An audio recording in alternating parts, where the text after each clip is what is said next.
அம்மா, என்ன? ஃப்ரெண்ட்ஸ் எல்லாம் நைட் பார்ட்டி போகிறாங்கம்மா. நானும் கூட போயிட்டு வரேம்மா. இங்கே தான்மா ஈஸியாக இருமா, ப்ளீஸ். நைட் பார்ட்டியா? அதெல்லாம் ஒன்றும் போக தேவை. அது என்ன நைட்டு ஊர் சுற்றுற வேலை? அம்மா ப்ளீஸ்மா. சரி சரி, போய் உங்கள் அப்பா கிட்ட கேள்வி. சரி, அப்போ நான் அப்பா கிட்ட கேட்டு போயிடுவேன். ஓகே, அப்போ நீ எதுவும் சொல்லக்கூடாது. முதல்ல போய் கேளு. அப்பா, என்னம்மா? ஃப்ரெண்ட்ஸ் கூட சேர்ந்து நைட் அவுட் பார்ட்டி போகிறேன்ப்பா. அம்மா கிட்ட கேட்டேன், உங்ககிட்ட கேட்டு போக சொன்னிச்சு. ப்ளீஸ்ப்பா, போகிறேன்ப்பா. நைட் பார்ட்டியா? சரி.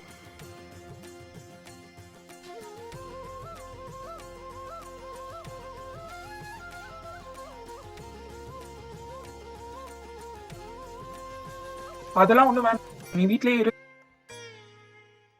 இதுக்கு நீ அப்போவே போக வேணாம்னு சொல்லியிருக்கலாமே.